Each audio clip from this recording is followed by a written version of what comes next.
where hit music lives. Don't change that dial. Jamz. What's good, 242? It's your man, Big Doobz, and we doing this for the internet. You know where we're at. We're up at the Jamz Studios, and this is Jamz TV right here on www.100jams.com. Check out the new website. It's so interactive. Yeah, check it out. It's crazy, all right? But in the studio today, we got somebody who I like to call I think the bully of Twitter. I like to call him the bully of Twitter.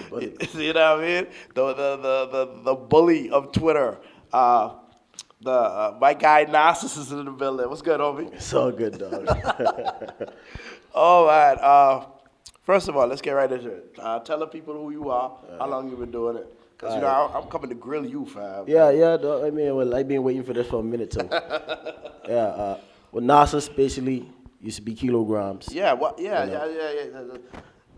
the name change, first of all? Well, the name change is basically marketing purposes, number one, and you don't want to get stuck with a label for people to think, okay, if he named kilograms, he should only have this type of content and music. You see what I'm saying? Okay, understood. Yeah, so name change is really strategic for that reason. I can't really market kilograms unless I want to stay in the street. I got you. No one. So yeah, Nassus. I could, if describing myself, I'd say I don't think I was a bully. Not Twitter wise. I think anyone who know me in person would say my character or my attitude on Twitter and everything. That's me for real. Like, okay. You know? All right, understood. Yeah. How long you been doing this music thing? 2007. Okay. I first started writing probably 05, but what crazy is the first beat or song I ever write a verse to or a song to was Young Jock. Okay. It's going down. Okay. Now you said you just brought up the point that you write. A lot of these people, some of these rappers don't write. A lot of these people will just be like hearing the beat and they go in the booth and just drop down anything unexpected to sell. How do you feel about that? How do you feel about the doing homework and just sitting down and refining your craft? How do you feel about that? Yeah, I mean, to me, to each his own, but when you actually listen to my music, if someone actually, see, people like to just listen to radio singles, but I think if you get into the artist and listen to the music. The depth of it. Yeah, the depth of the music, you could really tell the difference in artists who actually do serious studying and writing before they actually. Got you. But I could take probably 10 minutes to write a line. Got you. See, I ain't one of them. I ain't one of those artists to be like, oh, when I go in the booth and freestyle, listen, a minute, one take. You could one take your shit as much as you want. I can't curse, right? Yeah. You could one take your stuff as much as you want, dog. Yeah. But I get in there and I could write and I can make sure it's right. If it take me 2 hours to finish a song, if I got to rap the verse over and over and over, I could do that. Okay. You understand? So it is telling the music because the content don't really have no real meaning. Okay. That's But what it is. you know, for some dudes, I know some fellas who they don't really freestyle. They actually go there and they think it, they rap, stop, listen back, think it. So you writing, but you have a better memory. I got you. Now, I was listening to some of your stuff that we have in the system for for the interview, and it stuck me with I wonder if The one day disease. right, the smile in your eyes, right? And I'm like, man, I know you did that a long time, but please, just if you can remember where you got the sample from, or because I was listening, I'm like, yo, this is mad dope. Right there. Yeah, if you listen to a song like today, I can't listen to that song today though. Wow. Yeah, because Really? if you listen to anything I put it as kilograms and then I put it as Nassus, the sound completely different. Yeah, the style different, everything. What I doing now sounds just like me. What I was doing then, it don't sound like me. But believe it or not, that's my biggest song today. Like I can't shake that. That's why. That's why everybody knows you for that song. Yeah, for that song. Well, I had a lot of other songs since then, and a lot of songs before that, which was big songs. But I Wonder was the biggest song I ever put. Candela, who's a producer over here, he actually created the beat. All right. He brought the sample as well. Yeah, I guess so. I mean, you never know what producers do. Yeah, shout out to Candela doing it shout out big. to Candela. I see you got your camera crew in here. Shout out to Overdose. We're going to be on HD. Make sure that camera's HD. We good to go. Yeah, shout out to DJ Turbulence, by the way. Yeah, Turbulence. DJ Turbulence. Yeah, DJ Turbulence. That's how we do it. We gonna be on HD. Let me ask you something. This thing where a lot of people talk a lot of stuff on social media and stuff like that, but they don't live what they talk about in their rhymes, or I do this, I do that, I do this. Why do you think it is? Why do you think is it a hype to hype them up, or just to get into this, just to get spin people to figure out who they talking about, or or if I talk about this on Twitter, somebody go to my SoundCloud page and check on my music or whatever like that. Do you think it's just to get their hype up? You mean why people is actually do or say controversial stuff? Basic, especially in their rhymes. Well, I mean, I honestly don't care what they rap about. To be honest with you, it's just I look at it like, at a certain point, if you keep talking about something, right? If you keep saying you got this, you could do this, you could do that. At one point, someone could test you to see if you actually could do that. Somebody's got to question you on that. You see what I'm saying? So my thing is I always start with this. Like, I do an interview last month, and the person questioned me kind of on like well, I thought I didn't know you, but sometimes it seemed like you was a gangster, and then sometimes it seemed like you put on that Drake CD and you ready to cry. And and after the interview or whatever, I kind of check him on that, because my thing is, if you cut from the same cloth as me, or even close or similar, then you wouldn't question me. I got you. Because, if I real, you would, and you real, you would see that. So whenever someone questioned my authenticity, I kind of question them. You see what I'm saying? But when these niggas rap about these things they ain't doing, dog, it's like, but it is what it is. Shit. I can't even speak on it. Man. Niggas if they doing what they doing, and that's them. I mean, any of these artists who they ever meet me or they know me, they know me. Okay. You understand? Even if they ain't cool with me, they know me. So if I talk about, I don't even rap about it. I got you. I got you. My singer right now is Regrets. So I got you. It's a love song. Speaking about regrets, we're gonna get to that in a minute. Yeah. But let's talk about this Twitter bravado you got right now.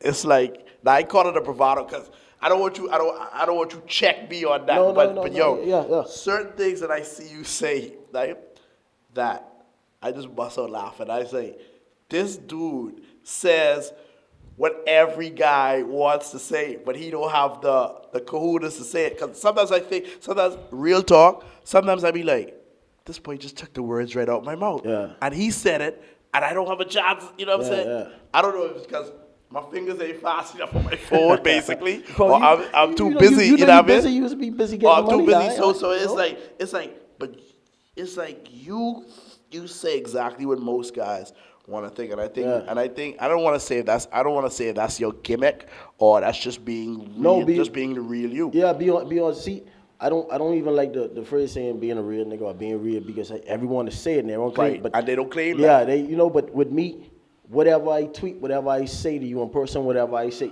like, people gotta understand. Like, seriously, dog. Like, if you see me tweet something, that's me. Like, anyone who meet me before, I'll be like, but that. I see, if I say, boy, one day I just was bored and I get up and I go and buy a $900 watch. Yeah.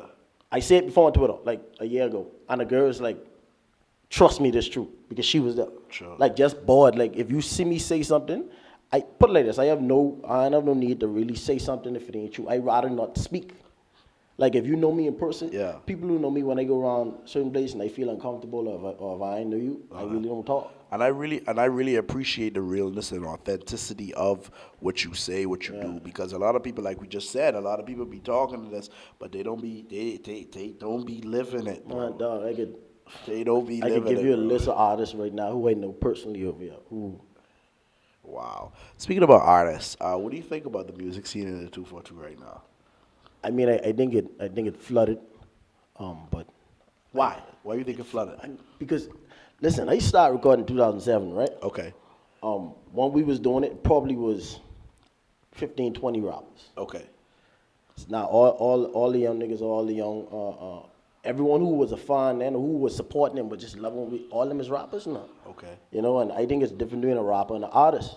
And everyone can rap, everyone can play basketball, but I mean, you could do it good. You understand? Because it's different between a Jordan and a, and a B-list player. You see what I'm saying? So, I support a lot of these young fellas who I see coming up. It's like, I don't even tell people I rap. I play ball every Sunday, and these fellas rapping me. I don't even tell these niggas I rap. Wow. They know me for street stuff. I don't tell them I rap. Wow. So just Saturday gone, we get up, we playing ball or whatever, and we just get into talking, and when I start telling them, and I tell them who I is, and they were shocked because they know they aware of me. But that's another thing with artists over here. Like we putting music on like they used to say Facebook rappers. They ain't trying to get on Facebook and let people listen to it, but you nice. They rapping for people to tell them they nice. Okay, but they're not trying to take it to the They ain't trying to take it to the next level. I don't need, like, every day someone call me and say Jamz or someone else play with me, boy, listen to this, every day. And I say, boy, I don't get nothing from, I don't feel no way about my music being played on the radio because I've been to that point before. Yeah. You know, I trying to elevate that. So I like the quality of the music we're coming out now, and I like what Jamz doing, that y'all make it a little harder for artists to get on. So you really got to be nice to get played here. Yeah. You know, so, but, I mean, I just feel like it's too much rappers and not enough supporters, you know? So you feel it's not there's a lot of basketball players, but not a lot. Not everyone can be a Jordan. You know, a lot of LeBrons and Kobe's. Ain't a lot of them. I understand. Let's talk about the record you shopping right now. This Regrets. Okay. When I first heard it, I was like, Back to the Twitter provider. I was like, well, probably he was feeling a day and he just wrote that or whatever like that, or he was going through a situation where with a female and he just wrote it or whatever like that. Talk about the Regrets record. Yeah, regrets. With like every song I do, or even I do freestyle, kind of freestyle on that what you call it, ish. But you in future ish. Yeah. Right? I do like a 16 on that. Okay. If you listen to the bars in any song I do, every single one is it's really what I going through, really what at that particular time. So Regrets really was I started off, I actually was in my phone like writing in my notes something to a girl. Going through. I got you. And I go in the studio later that night and this producer named Cohen, CDK, Okay. let's work on something. You see what I'm saying? So me and him together was making this beat, and I was like, bro, I could do this R&B song. You know what I mean? Like, I get Drake to do this. You see what I'm saying? Like, I didn't know what to do with it. Right. But I said, hold on. So I go, while he was putting it together, whatever, I go and I really read what I had, and I said, let me try to turn it into something with rhyme. Okay. So Regrets really was a story about actual conversation, actual situation I had with a girl. Okay. You see what I'm saying? So how did Sketch get involved with it? Sketch probably was the fourth thing I had in that song. Yeah, I just keep taking niggas off. Like, if you put it like this, like, everyone who work with me tell you as a perfectionist. I got you. So if you see me do something, I feel like you ain't fit it like 100% to the T of what I looking for, Right. because my name attached to this regardless. Got you. You understand what I'm saying? You. So if it's your product, so you want it to be. believe me, I got you. Everyone I feel and you. some people don't like working with me for that reason, but No. it have to be 100% good quality in my opinion. You see what I'm saying? I feel you, because at the end of the day, like I said, if something has Big Doobz attached to it, I don't want people to look at it sideways and say, oh, that was weak or whatever like that. Or you understand what I'm saying? So I feel you totally. Shout out my guy Sketch. Sketch is doing it real big, yo. So when if you was going through the thing in Regrets, did the girl hear it? And what did she Yeah. what did she think about it? Crazy though. One thing I ain't gonna ever shout at her who she is. No, of course Because not. Of course not. she, you know, Of course she not. already got a little famous off it, and Of I ain't course, trying to do your give her. thing, do your thing. Yeah, but it's funny because a couple of days ago, like me, I don't talk to this girl. Okay. Because of some shady stuff with her. Okay, I don't talk okay. to this girl. I got you. But a couple of days ago, she WhatsApped me and she's playing the record and I listening and I said, hey, the song really. Now she heard the song when Yeah. it first come out. Okay. And when it first came out, she ain't even tell me she heard, but I saw it as a WhatsApp status. Yeah. So I was like, this girl trying to stun on me, dog. Yeah. Like, you know what I mean? This girl trying to stun on me. Yeah, For yeah. real. You say. So a couple of days ago, she hit me up or whatever, and I just, I ignore it. I like, whatever, boy. You say. So Yeah. she give me a moment, you know what I mean? And the moment get me to the point where I create something what is a good single right now. You see what I'm saying? So I appreciate her for that. You see what I'm saying? Yeah. Actually, you know what? I got it in my Serato. Actually, I played it. All right. I played it at a function I was at, and I was like, I played it in probably in my early warm set, All right. and I got a lot of response off that. So it seemed like a lot of girls really feeling that record. So shout out. You know what's so crazy about shout that out though? to Nassus and Sketch. The funny thing about girls feeling the song is the song ain't really uplifting to a female. The But song I really is- understand that. Yeah. And you know what? Before I put that in my Serato, I was like, I like to listen to everything, and I'm like, let me listen to this really and Yeah, truly yeah. from my boy. You know what I'm saying? So I say, basically, he tried to stunt on this girl in a way. You feel see, me? I didn't want to come off like a hater. So in the song, Yeah. if people listen to the lyrics of the song from Right. first, second verse, I ain't come off like I hating on the girl or like I like F you. Yeah, this and that. yeah, I I really got you. I saying all this nice stuff, but at the same time I saying, but you diss me. You see they saying, and you can regret that. yeah. She living with her regret today though. I got you. What stuff you working on right now? I actually have a song named Drink. Okay. It's kind of like a slow script club joint. I'm playing in Memphis right now. I give it to a station over here already because they always want something when they play it somewhere else. I got you. I working on that. We working on right now. We working on a club record. Okay. I had a song named Dope Chick. I put out with Chosen, my partner. It was nice. That's a slow joint. You say saying for females like nice little something to be sexy and get ready to do. But I working on like a hard hitting club. Yeah, you name it. All right. Yeah. So I mean, like with your lyrics and stuff, do you feel like you have to dumb your lyrics down because you have a young son and he's gonna come up to you and listen and say, "Wow, Daddy said that," or "Daddy," or your baby mother's gonna be like, "Your father said this," or what? You know what I'm saying? How do you feel about that? Well, no, I don't dumb down my lyrics. I could say that because if anyone go to the SoundCloud or listen to my project when they put it up, I probably one of the top 3 most lyrical artists in the Bahamas. Okay.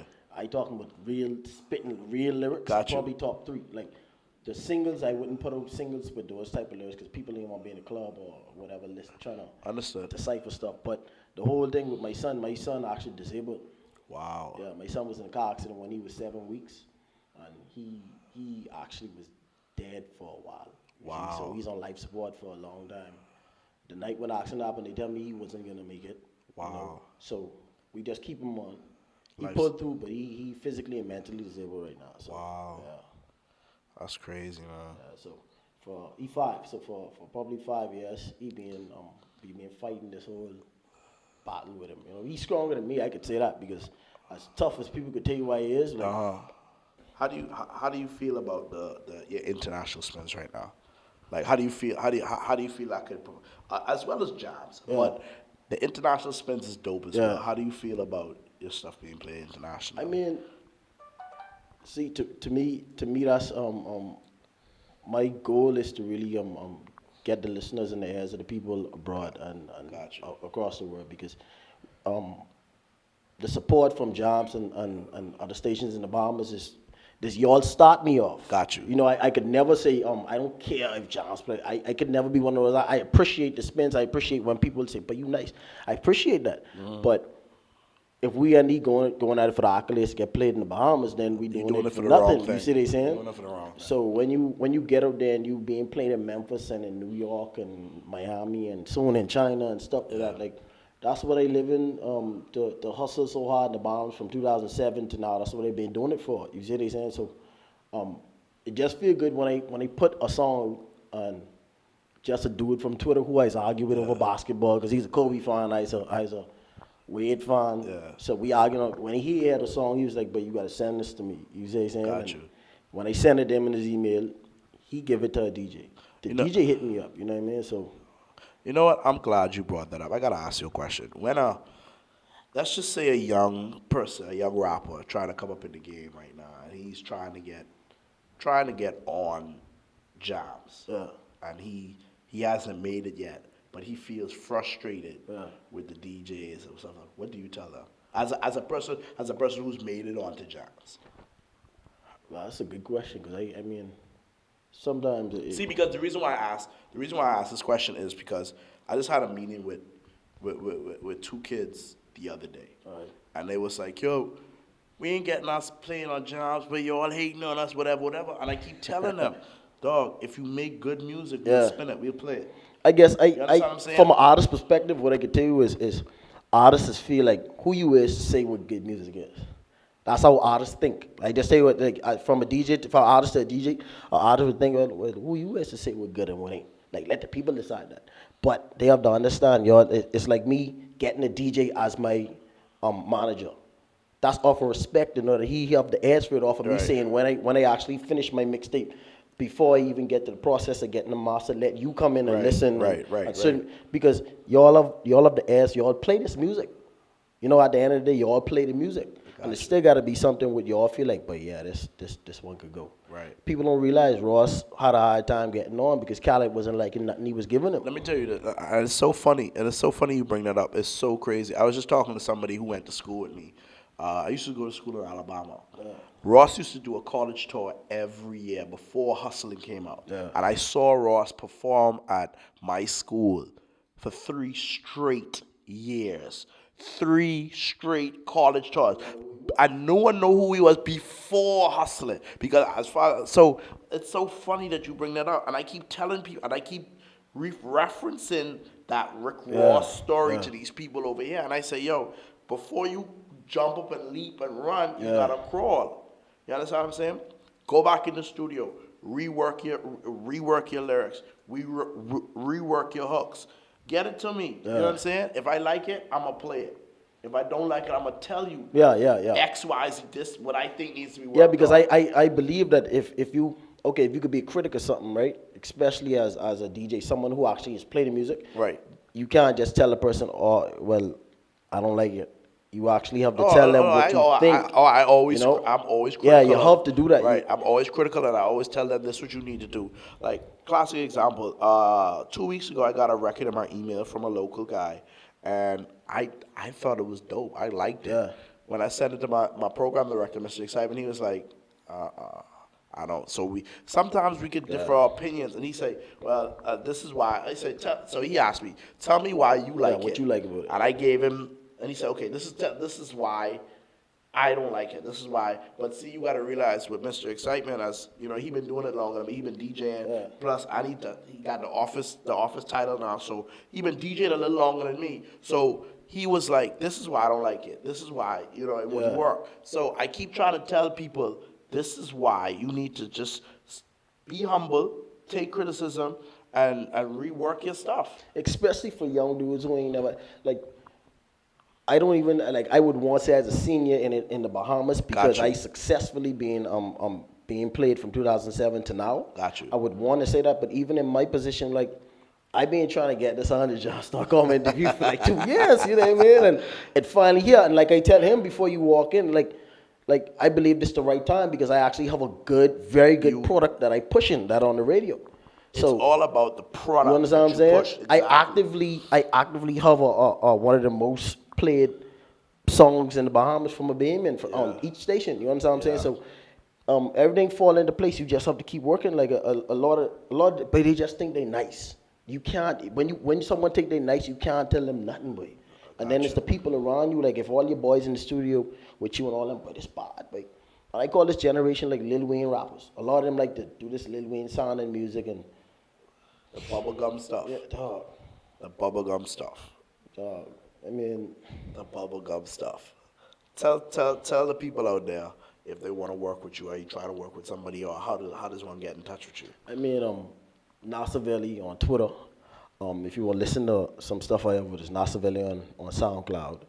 But hit me up on Twitter or Still Kilograms on Facebook or whatever. But you gotta be honest with you. I ain't trying to sound no way, but I really don't do a lot of features or work with a lot of people. Okay. Because if I don't like it, I ain't really could do it. I got you. I don't want my name attached to something I just don't like. Got you. So. I know, and that's fair enough. Yeah. That's fair enough. So you got a mixtape coming up? You got an album coming out? I still working on. We can't turn the album yet because you got to get your fan base up before you can actually put it out. So just a bunch of mixtapes right now. But believe it or not, I could say I probably have the most detoxed mixtape in the history of the Bahamas. Because I've been working on the mixtape for a long time, and I keep scrapping the music and just tossing them. That's just me. Like, I ain't gonna put it out if I don't think it's 100% right or perfect. And got you. Yeah, so I working on the birth of Nassus to really give you all the transition from Kilograms to Nassus. And as it stands, my name on Twitter is Nassus Christ. I got you. So I believe the whole birth of Nassus theme, and I believe it's like a reborn. Like, I like to say like God to these niggas. So. Ladies and gentlemen, I like his honesty. His kids going places. Yeah. You know what I mean? I just, this guy's he's working. Check us out, man. www.whatdidyoujams.com. Thanks for coming through, homie. All right. Follow this kid, Nassavelli, on Twitter. Nassaveli. All right. That's what it is. Follow One of Your Jabs on Twitter, One of Your Jabs 242. Also scream at me on Twitter, BIGGDOOBS. This kid's a follower. He know how I get down. All right. We doing this for the website, www.whatisyourjams.com. Yeah. Peace. 100jams.com. 100 Jams. 100 Jams! Where hit music lives.